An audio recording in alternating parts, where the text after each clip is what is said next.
Mike Lemme, everyone.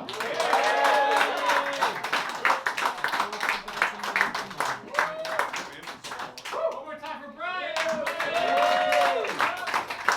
how about another round of applause for all the comedians you saw tonight?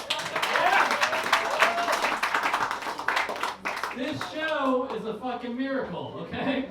So clap it up for yourselves for coming out tonight. How about everyone? This show, I honestly am just happy you're here, okay? If it goes well, it goes well. If it doesn't go well, it never happened. Don't tell anyone.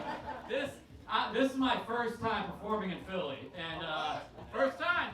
And listen, I said it during the sound check, which didn't go well apparently. When I got here, I was freaking the fuck out. I didn't know how to set up the room, and a few of you helped me set up the room, and especially these two ladies over there. Yay! Yeah, thank you. Thank you for that. And listen, Miss, what's your name? Dara. Dara? You hugged me, and it felt like I could quit comedy.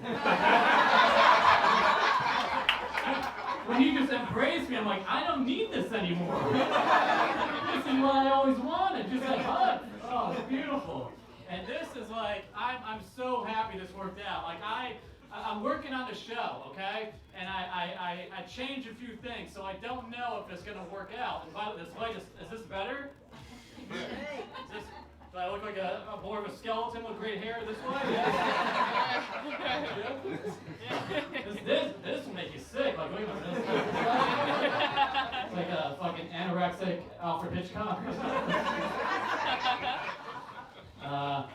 Sometimes these shows don't work out.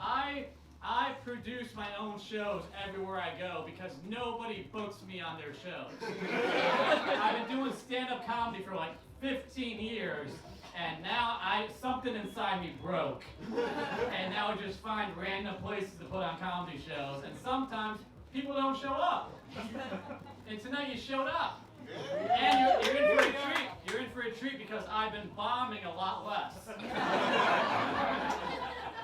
So you caught me at a good time. Sometimes I'm like, oh, you should have waited 6 months and see me then. And it's tough to bomb. Like, it sucks bombing when you're on the show, but it sucks even more when you bomb and you're on the poster. That is the worst fucking thing. Because then, basically, you have to start over from scratch. It's like, if you go up and you don't go well, it doesn't go well, and because the whole point of this show is for it to go well enough for you to come see me again at some point. So if it doesn't, I gotta start from scratch. But that's not gonna happen tonight. It's not gonna happen tonight. Yeah, thanks. Surrogate, Philly mom right there. Philly mother right there. I'm on a good streak right now. Okay? Good streak. I'll tell you about when I first started producing shows. My friends and I did a show at a bar in the East Village. I was 23 and I loved it. Because it was ours, you know, it was something like no one could tell us shit, you know? It was our show, we could fail and fail as much as we wanted until the bar canceled the show. 3 weeks later, the first time I ever put on my own show, they canceled it 3 weeks later and they replaced us with nothing. It was a Wednesday night, we got like 6 people in every show, and they canceled the show and they decided just not to have customers instead. That's how shitty our comedy was. And they're like, we'd rather just the bartender have some peace and quiet. And I remember one night, and it was kind of set up like this. Like the bar was up front and the showroom was in the back. And it's a very small room, bar up front, show in the back. And I remember one night I got the headline, like I'm doing tonight. I got the headline, and it was tough to get that headline in spot. What I had to do was show up late. I was the last comic to show up, and they're like, "Your headline is tonight." I'm like, "Fuck yeah, I am. I'm successful now." I get out on stage, and there's 5 people in the audience, right? Just 5. And I am bombing. It's not going well. Nothing's working, right? And I thought it couldn't get any worse until all of a sudden, a massive cockroach ran across the stage and into the bar. Massive, like a classic big city cockroach. Like this cockroach has been working out inside the wall for like 20 years.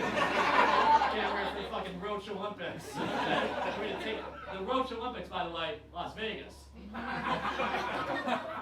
First time I ever said that punchline, and 3 of you laughed, so stand. The roach runs across the stage. 3 out of the 5 audience members run out of the showroom into the bar, and there's 2 people left. And I kept going. I didn't even acknowledge that a roach ran across the stage. I just stood there and kept talking about how skinny I am. That's what I did. And you know what those 2 people did? They continued not to laugh. I kept bombing. But they were still there, so I'm like, maybe they like me. That's how delusional I was. I'm like, maybe I can get them on my mailing list. I was like, I'm gonna talk to these 2 people after my set because I heard that's what Kevin Hart did. He got email addresses. I'm like, maybe I could do that, right? So I go up to them after my set, and I said, hey, how come you guys stuck around while everyone else ran into the bar?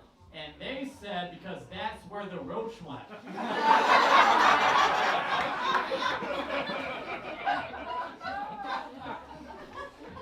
It wasn't my comedy that kept them around. They're just like, why the fuck would I go into the bar? That's where the roach is. And, best joke of the night, by the way. When they said it to me, I laughed so much. Like, that's fucking hilarious. And then I said, can I have your email addresses? And they said, no thank you. So that's what I do, man. I've been doing this shit for years, man. This is all I got.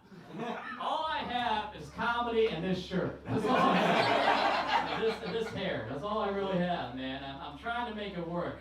After the show that night, I went back to my apartment, which is the same apartment I still live in today, okay? Except now I have the big room. When I first moved into that apartment, I had the smallest room in the apartment, but now I have the biggest room because my other 2 comedians who I moved in with, my 2 comedian friends, they quit comedy and they moved on with their lives, and they have nicer apartments, but I got the big room. But back then, when I was 23, 24, I had my room was like the size of this stage, okay? And all I had in it was an air mattress, like Carter has right now, okay? All I had was an air mattress, and you know you're broke when you get good at sleeping on an air mattress. I had a strategy down, okay? If I was on a date and it was going well, I called up my roommates and I said, inflate it.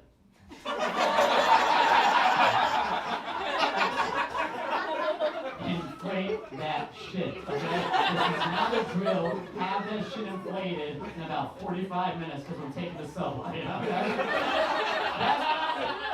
Because you can't, like, listen, you cannot bring a woman back to your apartment and inflate it while she's there. Watching you, regretting every decision she made.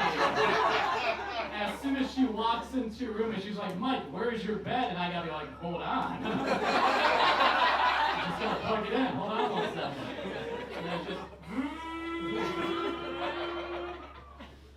oh, you're still here. Well, I guess we should try this out, right? But first, we should do some protection. Take out those earrings.